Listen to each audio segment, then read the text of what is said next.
talk about total internal reflection, which is a product of reflection and refraction. And we're going to look at this example. I'm going to have light going from water into air. And we know two things are going to happen. When the ray hits the surface, some of it's going to reflect and go back up this way, so that's the reflected ray. And we know that this angle here, the reflected angle, is going to be the same as the incident angle. And some of it's going to refract. So it's going to come down this way, and then it's going to go into the air. Now it's faster in air. So the angle is going to be bigger, because we learned that the angle is bigger where the light is faster. So I know it's going to bend something like this, and I could call this theta 2. So when light travels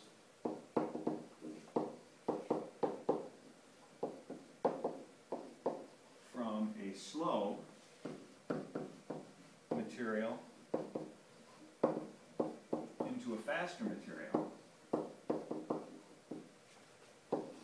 theta 2 is greater than theta 1. Now, let's think about what's going to happen. If I keep increasing theta 1, theta 2 is going to continually get bigger as well. And there ends up being a maximum value for theta 2. If we think about it, the biggest theta 2 can be is 90 degrees. Because once it's 90 degrees, it's actually not getting into the air at all. So we're going to write something about it. We're going to say there exists a value of theta 1. It's called the critical angle.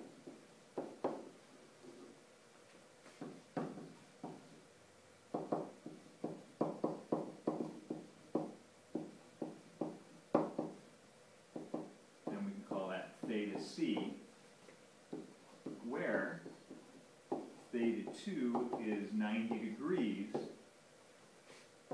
and all of the light is reflected. And none is refracted, because if theta 2 is 90 degrees, it's not getting into the air at all. It's all going to be reflected off. So for this one, we're going to find what the critical angle is. So we could ask this question: what is the critical angle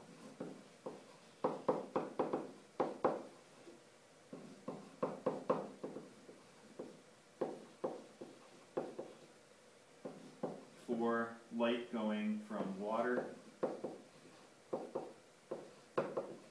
into air?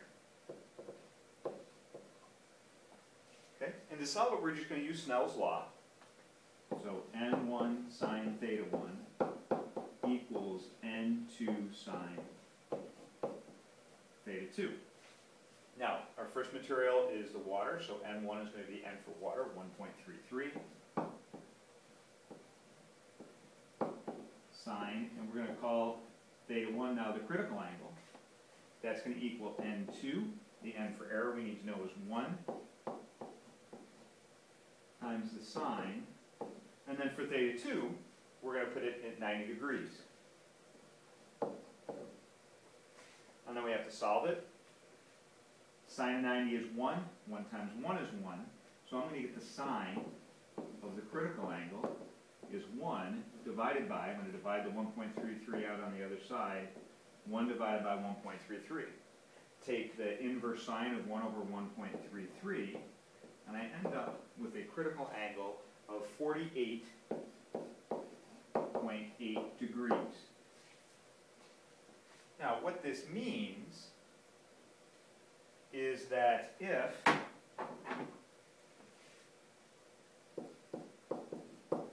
theta 1 is less than 48.8 degrees, then you get both reflection and refraction. But if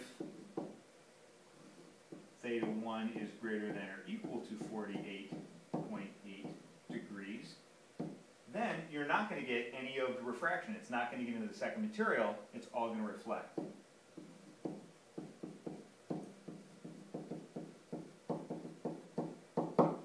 And that's called, we had up above, total internal reflection, because total meaning all reflection, and internal meaning it stays in the water and doesn't go into the air.